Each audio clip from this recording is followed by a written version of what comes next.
Guys இன்றைக்கி வந்துட்டு ஜிஆர்பியில் வந்துட்டு நம்ம குலாப் ஜாமுன் எப்படி பண்ணலான்னு பார்க்கலாம். First packet பிரிச்சுக்கோங்க. நெக்ஸ்ட்டு வந்துட்டு பால் ஊற்றி நீங்கள் வந்து பிசைய ஸ்டார்ட் பண்ணிடலாம். இது வந்து பார்த்திங்கன்னா ரொம்ப சப்பாத்தி மாவு மாதிரி ரஃப்பாக பிசையாமல் ரொம்ப கொஞ்சம் ஸ்மூத்தாக பிசையுங்க.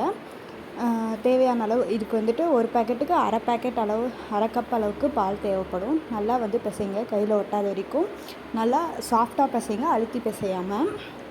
கொஞ்சம் கொஞ்சமாக தேவைக்கேற்ப இது பண்ணிக்கோங்க. நீங்கள் பால் தான் ஊற்றணுன்னு இல்லை, கொஞ்சம் தண்ணி கூட மிக்ஸ் பண்ணி ஊற்றிக்கலாம்.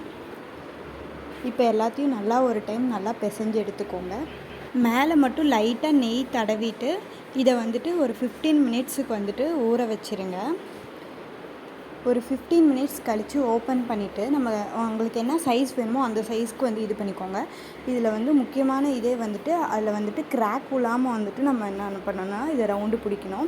2 கையிலையும் கீ அப்ளை பண்ணிக்கிட்டு கூட நீங்கள் வந்துட்டு இதை உருட்ட ஆரம்பிக்கலாம். நான் சின்னதாக உருட்டிருக்கேன்.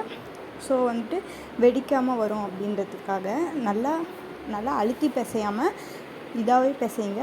2-3 டைம் நீங்கள் உருட்ட அது வந்து ஷேப் கரெக்டாக வந்துடும். இந்த மாதிரி எல்லாத்தையும் வந்துட்டு உங்களுக்கு தகுந்த மாதிரி ஷேப்பில் பண்ணிவிட்டு இந்த மாதிரி சுகர் சிரப் ரெடி பண்ணிக்கோங்க. ஏலக்காய் வந்துட்டு போட்டிங்கன்னா கொஞ்சம் ஸ்மெல் வந்து நல்லாயிருக்கும், வாசனைக்கோசரம் போடுறோம். நெக்ஸ்ட்டு ஒரு எண்ணெய் ஊற்றிக்கோங்க. எண்ணெய் ஊற்றிட்டு எண்ணெய் பொரிஞ்சதுக்கப்புறமேட்டு இது நல்லா ப்ரௌனிஷ் கலர் வர வரைக்கும் நல்லா இது பண்ணிக்கோங்க. அதுக்கப்புறம் ஜீரகம் முக்கி எடுத்தால் குண்டு gulab jam ready. Thanks for வாட்சிங்.